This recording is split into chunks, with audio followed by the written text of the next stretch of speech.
طرح اگر listening improve ہوگی تو جو ہے اسپیکنگ آٹومیٹکلی امپروو ہوگی. جنرل ٹریننگ ماڈیول اور دوسرا ہے ایکیڈیمک ماڈیول. آئلٹس وہ لوگ کرتے ہیں کہ جو ہے اسٹڈی کے لیے اپلائی کرتے ہیں. اس کے لیے آپ اپلائی کرتے ہیں M Phil P H D کے لیے یا اسٹڈی کے لیے. ٹوٹل 40 کویشچنز ہوتے ہیں جو آپ کو 3 ریڈنگ پیسج یا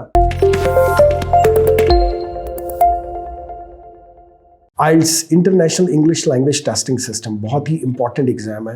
اگر کوئی شخص یہ چاہتا ہے کہ اس نے باہر کے ملک جانا ہے، چاہے وہ اسٹڈی کے لیے، چاہے ویزا اپلائی کرنا ہے اسٹڈی پرپز کے لیے یا ایز اے امیگرینٹ بننا ہے اس نے، تو اسے آئلٹس کا ایگزام دینا پڑے گا. اور اس میں یہ ہے کہ آف کورس آئلٹس کا ایگزام جو ہے وہ مختلف جو ہے وہ ادارے ہیں وہ جو کنڈکٹ کرتے ہیں پاکستان میں، اور وہ کسی بھی ادارے سے جو ہے رجسٹریشن کرا سکتا ہے. اور اس میں یہ ہے کہ جب آئلٹس کی رجسٹریشن ہوتی ہے تو اس کے بعد آئلٹس کے ایگزام کی پریپریشن آف کورس کرنی پڑتی ہے. IELTS basically productive and receptive skills پر ہوتا ہے، جس میں reading, writing, listening and speaking proficiency پہ کام ہوتا ہے.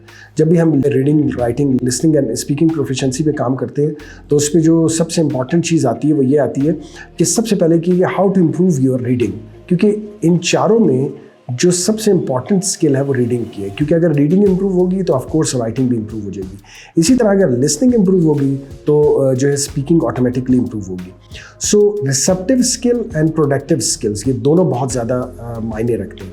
آج ہم بات کریں گے ریڈنگ اسکلس پر کہ ریڈنگ اسکل جو ہے وہ کیسے امپروو کی جا سکتی ہے. آئلٹس میں آف کورس 2 ماڈیول ہیں عموماً، اس کے علاوہ اور بھی ماڈیول کے ایگزام ہوتے ہیں، لیکن اس میں ایک ہے جنرل ٹریننگ ماڈیول اور دوسرا ہے ایکیڈیمک ماڈیول. اس کے علاوہ یو کے بھی، آئی بھی ہے، اس کے بعد لائف اسکلس بھی ہیں، ڈفرینٹ ماڈیول ہیں، لیکن یہ 2 ماڈیول ایسے ہیں جو زیادہ تر لوگ کرتے ہیں. تو جنرل ٹریننگ ماڈیول وہ کرتے ہیں جو امیگریشن کے لیے اپلائی کرتے ہیں، اور ایکیڈیمک ماڈیول میں آئلٹس وہ لوگ کرتے ہیں کہ جو ہے اسٹڈی کے لیے اپلائی کرتے ہیں. اب ہم بات کرتے ہیں کہ ان میں ریڈنگ کا جو ڈفرینس آتا ہے ایکیڈیمک ماڈیول اور جنرل ٹریننگ ماڈیول کی جو ریڈنگ کا ڈفرینس آتا ہے، اس میں ریڈنگ میں جو ڈفرینس آتا ہے وہ یہ کہ جنرل ٹریننگ ماڈیول کی ریڈنگ کو ذرا تھوڑا سا آسان سمجھا جاتا ہے. لوگوں کی یہ پرسیپشن ہے کہ یہ زیادہ آسان ہوتی ہے ایز کمپیئر ٹو ایکیڈیمک ریڈنگ کے. اس میں کوئی شک نہیں ہے کہ آف کورس اس میں تھوڑی سی آسانی تو ہوتی ہے، کیونکہ ایکیڈیمک ریڈنگ جو ہے اس کے لیے آپ اپلائی کرتے ہیں M Phil P H D کے لیے یا اسٹڈی کے لیے، تو وہ اسٹوڈنٹس کے لیے بیسکلی ہوتی ہے. تو اس وجہ سے اس کو جو ہے وہ اسٹوڈنٹ کے مطابق جو ہے وہ تیار کیا جاتا ہے. اب اس میں 3 بیسکلی بنیادی پیسج ہوتے ہیں. جب ہم ریڈنگ اسکل کی بات کرتے ہیں تو ریڈنگ میں passage number 1، passage number 2، passage number 3، 3 reading passage ہوتا ہے ایکیڈیمک میں. اور جو جنرل ٹریننگ ماڈیول ہے اس میں بعض اوقات 3 پیسج ہوتے ہیں، بعض اوقات 5 ہوتے ہیں، لیکن وہ ریڈنگ کا جو اسکل کا معیار ہے وہ تھوڑا سا آسان ہوتا ہے. اب ہم یہ دیکھتے ہیں کہ ٹوٹل 40 کویشچنز ہوتے ہیں جو آپ کو 3 ریڈنگ پیسج یا 3 سے زیادہ ریڈنگ پیسج میں آنسر دینے ہوتے ہیں.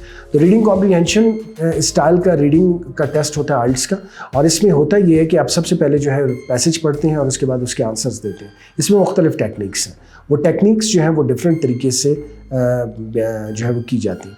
اس میں جو امپروو کرنے کا جو سب سے امپورٹنٹ ٹیکنیک وہ یہ ہے کہ ریڈنگ کی ہیبٹ ہم ڈیولپ کریں. لائبریری کا کانسیپٹ اسی پر ہے. ہم باہر مختلف قسم کی بکس پڑھیں، اور مختلف کون سی بکس پڑھیں؟ ہم وہ بکس پڑھیں جو کہ سب سے پہلے ہم وہاں سے اسٹارٹ کریں جہاں سے ہمارا انٹرسٹ ہوتا ہے. بعض لوگ وہ بک پڑھنا شروع کرتے ہیں، وہ ٹاپکس پڑھنا شروع کرتے ہیں جس میں ان کا انٹرسٹ نہیں ہوتا. تو ریڈنگ کو امپروو کرنے کے لیے سب سے امپورٹنٹ بنیادی چیز یہ ہے کہ آپ سب سے پہلے ریڈنگ اس چیز کی کریں جو چیز آپ کی انٹرسٹ ہے. لیٹس سپوز اگر آپ کو شوبز پسند ہے، آپ کو کوئی اسپورٹس پسند ہے، اس کے آرٹیکلز اور اس کی نیوز کو جو ہے آپ زیادہ سے زیادہ ریڈ کرنا شروع کریں. اور پھر آہستہ آہستہ آپ ڈفرینٹ قسم کے جو ہے آرٹیکلز ہیں اور ڈفرینٹ قسم کے جو ٹاپکس ہیں اس پر جائیں. Topic sub variety of topic آپ نے پڑھنے ہیں. آپ جب اس کی اسکل کی پریکٹس کرتے ہیں اور کسی مستند بندے سے اس کی پریکٹس کرتے ہیں، اور مینٹور ایسا ہوتا ہے جو آپ کو اس کی صحیح طریقے سے پریکٹس کرتے ہیں، تو آپ کی ایکویزیشن پاور یعنی ریڈنگ کی جو اسکل جو ڈیولپ ہوتی ہے وہ آہستہ آہستہ ڈیولپ ہونا شروع ہوتی ہے. تو یہ بغیر پریکٹس کے نہیں ہوتا. So you need to practice hard. آپ کو اس کے لیے بغیر کنسسٹنسی کے ساتھ پریکٹس کرنی پڑتی ہے. اس طریقے سے آپ کی ریڈنگ امپروو ہو جاتی ہے.